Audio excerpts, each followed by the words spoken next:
Oh yes, you are welcome back to African Colonization TV and Biafran History. In today's video is a very good news and a very nice video for everyone to watch. It has now come to the final stage. The thing that the Igbo has been saying and what everybody has been talking about in Igbo land. Finally, everybody have now seen it. That the Igbo is the lost tribe of the Israel. Now, the Israel government, they have confirmed it, and now it is in their website.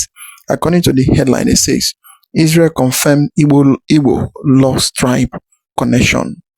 The hidden link to Biafran freedom. There is no two ways about it. That is it. It is the way to Biafran freedom.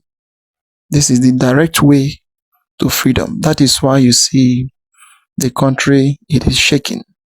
The government, they are not at rest.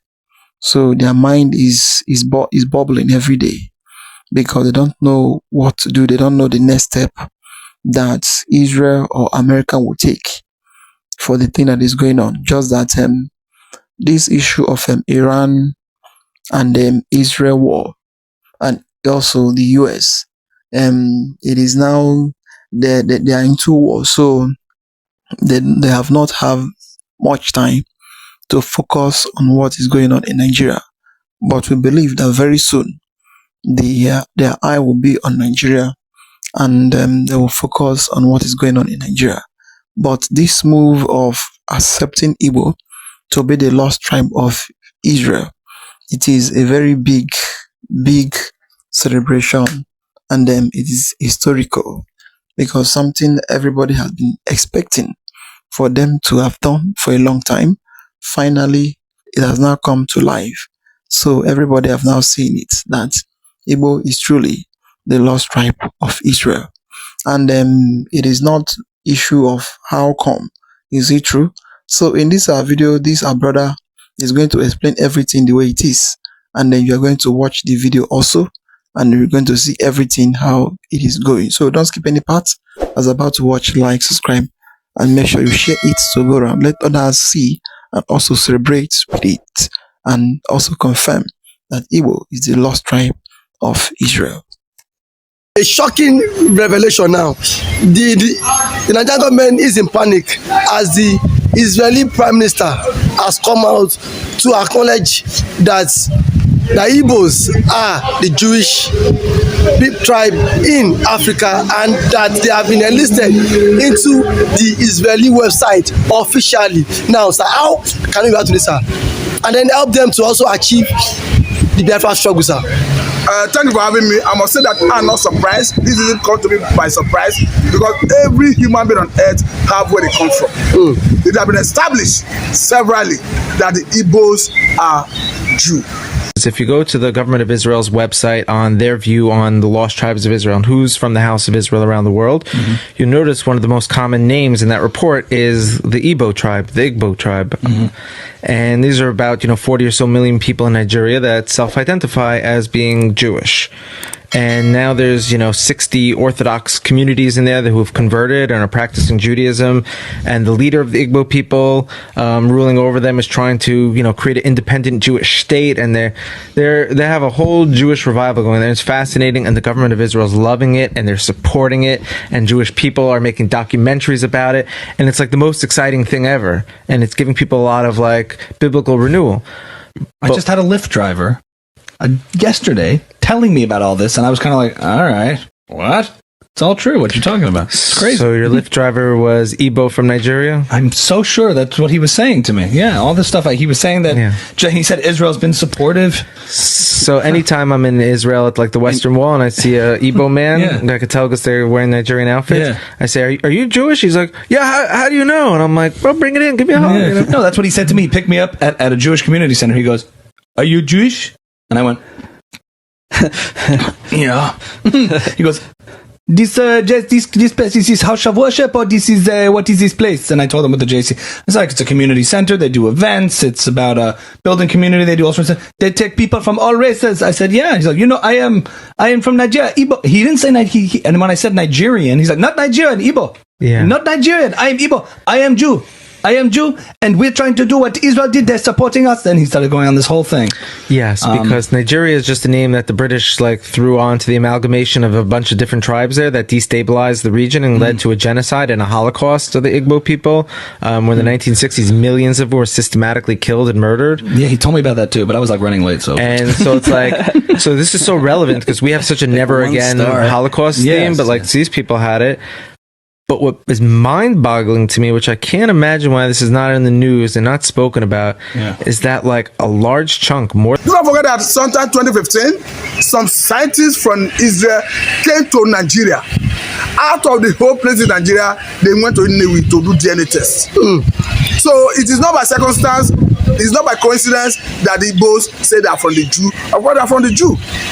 And whether from what we are seeing, looking at the support of agitation for the sovereign state of Biafra from Israel, you should understand that they already know that this is their brothers and sisters.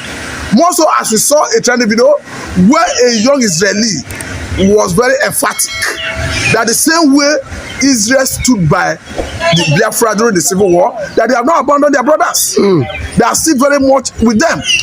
So for me, it's a welcome development, and this is coming at the time even Nigerians from the southeastern part of the country, the Igbos, their brothers from the other part of the country, talking about the Delta State and other part of the country, are already uniting with Igbos on the southeastern part of the country. Don't forget that even as we speak, a service senator of the Federal Republic of Nigeria, talking about Senator Ned Nwoko, is proposing a bill to create a Anyoma state to join with their brothers in the southeastern part of the country. Because whether we like it or not, the Anyomas in Delta State are Igbos. And of course, they are Igbos. Yes, of course. They are the largest and biggest senatorial district in Delta State. But again, going back to Israel, do not forget that recently we had a situation where the issue of Biafra and even Nnamdi Kanu was extensively discussed at the level of Israeli Knesset, talking about Israeli parliament. A situation where we had a voting that attracted so much international attention, and we even saw a very young boy who went there to represent Biafrans. So the Israeli, they are not taking it easy. They are very serious about this, looking at the antecedents and looking at what they are doing currently.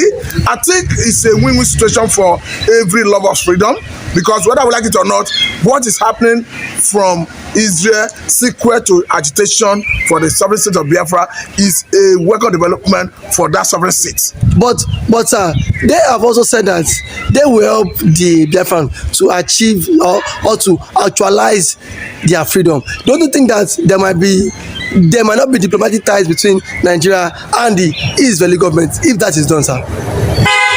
The point is, as long as Nigeria pathway through normal means, that is no rancor, I don't think you have anything to do with anybody. I don't think it to offend anybody. That's why as a people we must look at how do we want to continue living together, or do we part ways. That's why I want to bring the position of our three founding fathers, talking about the one that came from the Yoruba, the Igbo and the Hausa. This one is saying since 1914 the British government has been trying to make Nigeria into one country, but the Nigerian people themselves are historically different in their background, in their religious beliefs and customs, and do not show themselves any sign of willingness to unite. Nigeria unity is only a British invention, Alhaji Abubakar Tafawa Balewa in 1948. You can clearly see what one of the founding fathers of Nigeria, the way he described Nigeria. So we begin to wonder, begin to ask, is Nigeria actually one? And by the time we are looking at the unity of Nigeria vis-a-vis the current challenge facing Nigeria, we should know that since the founding fathers do not agree, let us look at how best we can address this. Let me quickly take you to another one. This one is saying Nigeria is not a nation. It is a mere geographical expression. There are no Nigerians in the sense as they are English ways or French. The word Nigeria is a mere distinctive appellation to distinguish those who live within the boundaries of Nigeria and those who do not. This one came from Chief Obafemi Awolowo in 1947. You can clearly see the position of one of the founding fathers again, so that by the time we are now on the table to discuss what binds us together, we should know whether there is need to part ways or not. I will come back to do a proper analysis after this. Let me bring the last one so that we'll go into the proper analysis. This one is saying it is better for us and many admirers abroad that we should disintegrate in peace and not in pieces. Should the politicians fail to heed this warning, then I will venture the prediction that the experience of Democratic Republic of Congo will be a child's play if it ever comes to our turn to play such a tragic role.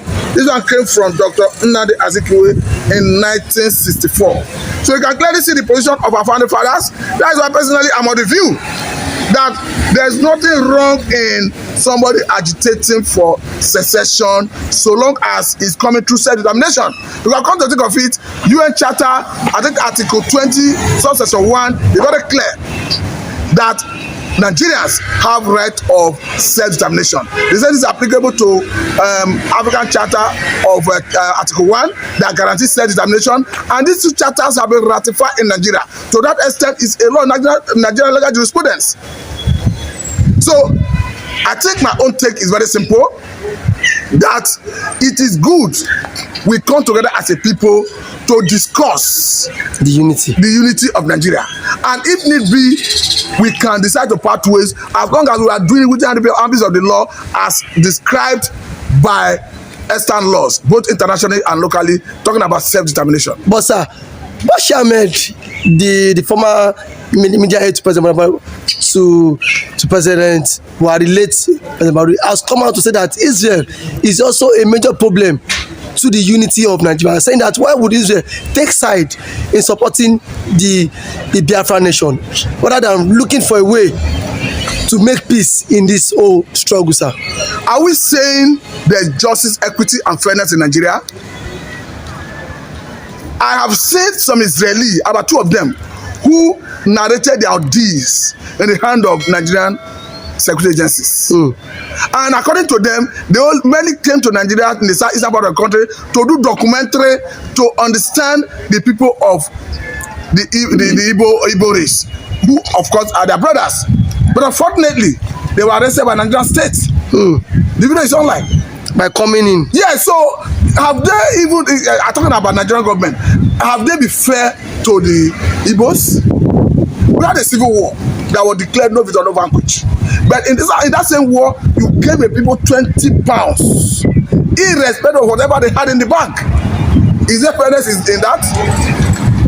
After the war, when you say no victor, no vanquish, what you needed to do is embrace everybody. Everybody should have equal opportunity, and the military personnel, the police personnel that fought on the side of Biafra should have embraced and, of course, compensated the same way those that fought on the side of the Nigerian government got compensation. But did you see that? So by the time you are saying that the Israeli government is taking side, you ask yourself, has the Nigerian government been fair to the people of the eastern part of the country? That the answer is obviously no.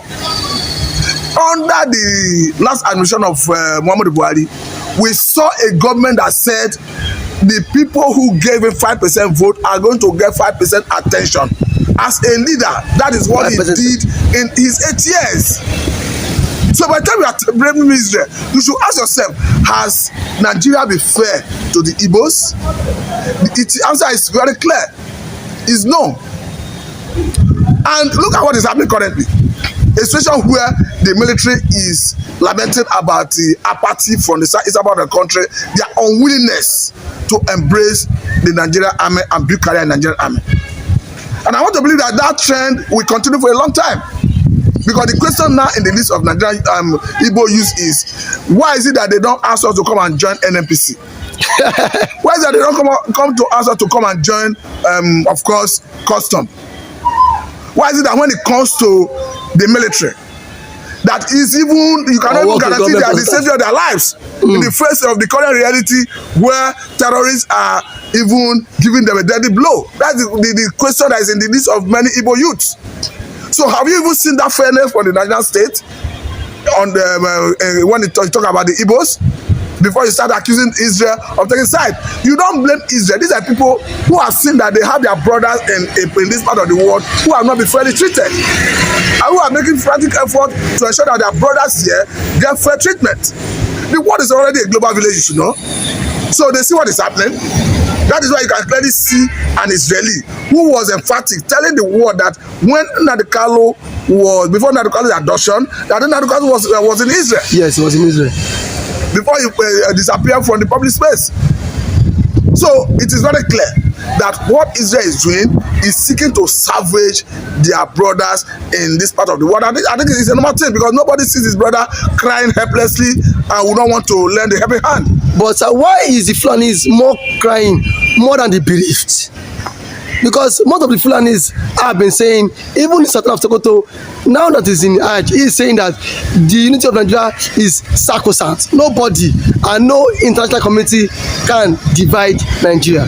By the time you are saying the unity of Nigeria is sacrosanct, you begin to ask yourself, you that is talking about sacrosanct, are you the one that created Nigeria? Are you the one that created mankind? By providence. When I mean providence, by nature, by God. God never created Nigeria as one. There are some natural unifying factors that make people a one people. Talking about the language, you do not make yourself, you do not bring about your language. It's by providence that you inherit your language.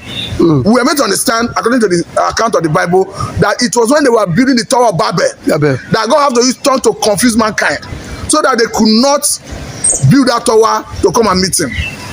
And that was when and how God gave everybody his identity through language. So if you find yourself speaking Yoruba as a people, you are uniquely made like that by God. If you find yourself speaking Hausa as a people, you are uniquely made like that by God. If you find yourself speaking Igbo as a people, you are uniquely made like that by God. However, it is not out of place to come together, even as you have those different backgrounds, but it has to be through unanimous agreement, not through coercion as well currently. Because even in Britain, that amalgamated Nigeria, recently they existed European Union. And when they wanted to exist European Union, nobody from Nigeria told them that they should put all that action and go and join hands with other member European Union countries to move the European Union forward. Just the same way they encouraged and told Igbo to drop the agitation recently when he went to submit letter to, of course, the office of the the Prime Minister of the United Kingdom. Then, before you take me to another area, if you are looking at whether Nigeria is one, sea is a natural boundary. It is a natural provision by providence. And you have some of these seas in Nigeria that indicates that these people are different people from this, and these are different people from this. Like I told you, it is not out of place for people to come together, even if they have all these different backgrounds, but it has to be through unanimous agreement, not coercion as we have currently. But sir, lastly, before I let you go, do you think it's a win-win for the Igbos and for the Biafra now that Israel has officially recognized them on their official website? I must say that it's a welcome development that the Igbos and other Biafra agitation is gaining global attention. There's no how you look at it. It's a welcome development and a win-win situation for all of us of freedom. Because, like I told you earlier on, so long as you are going about this through peaceful means without wanton destruction of lives and properties, it is accommodated in extant laws, whether locally or internationally. Just as I cited Section 20 of UN Charter that talks about self-determination, Section 1 of African Charter that talks about self-determination, that those two charters have been ratified in Nigeria. As long as it has been ratified in Nigeria, to that extent, it's already a law in Nigerian legal jurisprudence. So if you are not coming through that angle of self-determination without wanton destruction of lives and properties, you have not offended any known law, whether locally or internationally. So to answer your question directly, the recognition and seeing the Biafra in their website is a welcome development and it's advancing the struggle. Thank you for always coming out to your views. Please kindly like, share, and subscribe. Oh yes. Already, this our brother. He have answered all the questions very well. It is a very good welcome development for every lovers of freedom and for everyone that believe in Biafra. What is there is that now I will see how the government will react, because something like this they don't use to react. They don't. Instead of it, they will now send Bianca Ono to start meeting with the Israel government. Already they have already started sending her to start meeting with the Israeli government, like the first day that Israel speak about Biafra in their parliament. The following day or the following week, then Bianca Ono, they now send her to meet with the ambassador of Israel in Nigeria, and instantly start discussing about business or no business. But since the man were in Nigeria, they have not discussed anything about the business. But since the day they now saw that they have already started discussing the issue of Biafra, starting from that day, they now remember that they will start doing business with Israel. So, and as for it, I see and we see that this issue of Biafra, no matter how the Nigeria government try to paint it or try to hide it, claiming that Nigeria is one, everybody in around the world have seen it, that Nigerian never and can never be a one country, because you cannot force people to be together, and you cannot force them to remain together, tying everybody leg together, claiming that they are one, when you know that the north, the south, the west, and the east never love and never one day come together to accept this unity of a country.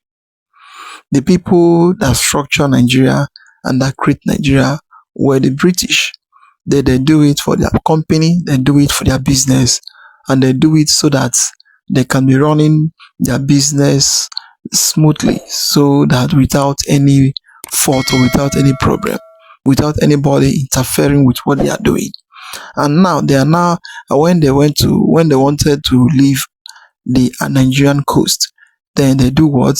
They try to bring everybody together and to cause problem between those people and find one zone and give power to them, which is the northern zone. And you see, everything since then till date, nobody have already accepted to be one. Nobody. Since then, there have been a problem, there have been an issue, there have been war, there have been fights. Now, the fight that we are seeing in Nigeria now is called Cold War. It's called Cold War. A war that you'll be fighting without knowing that you are fighting war. But they will never give you any position in government. They will never allow you to hold anything. And the government will never even look into your area or put you in a vital position in anything as a government. And whenever you want to speak, they will silence you. It's known as Cold War. That is what is going on in between the Biafran people and Nigeria since the day they tell us that the war has ended. But the war has not ended, because the war continue and they continue fighting. So this issue of we must remain as one country. Nigeria is sacrosanct. Nigeria is unnegotiable. We must defend Nigeria unity by every means. All those things is wasting of time. And before you start claiming that Nigeria is one, it is the people that will accept if they are going to live as one, not you as a politician who aim from the suffering of the masses, who aim from the tax of the masses. And the masses and the people, they don't even gain anything. Just like look at the government of Tinubu as it is. Every day people is suffering. Every day people is crying. No love, nothing, no food, no electricity, no water, nothing. Then things keep skyrocketing every day. A poor man, the money that they pay to you as a salary cannot even afford you to eat 2 square meals a day. It can never. So how come people will now be living in happiness? Because they will be trying every means to survive. That is why you see Nigerian people, they are scattered all over the world looking for a green pasture, because of the country they are coming from. The government don't care.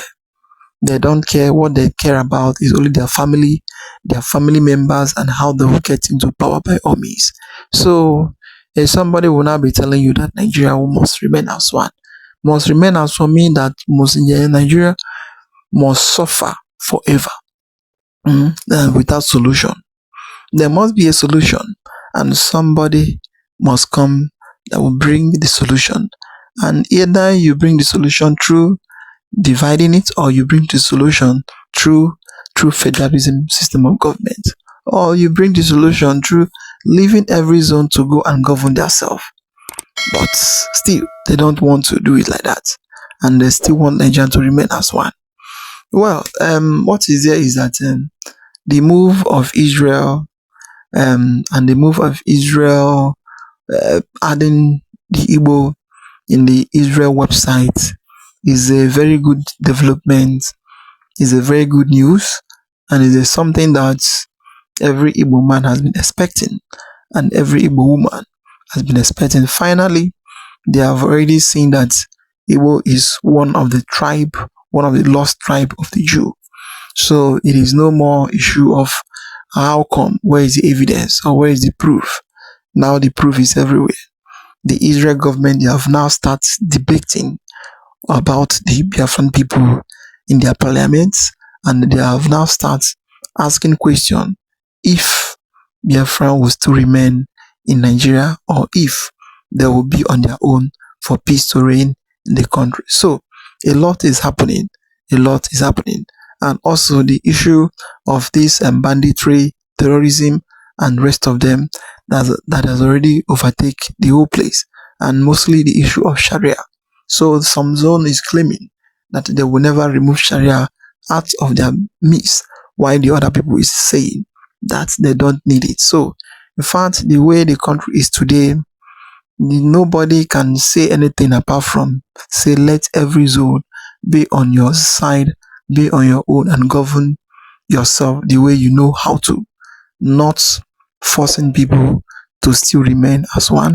Then if you want to force people to remain as one, you do the other zone the way you are doing to the other zone, not by manipulating, and not by doing them as if they are not in the same country with you. That is how it is. Well, my people, I would like to hear your comment down below. What do you think about your thing happening in Nigeria? Like, subscribe, and make sure you share it to go around. Let others see the thing that is going on in the country. We say thank you for watching.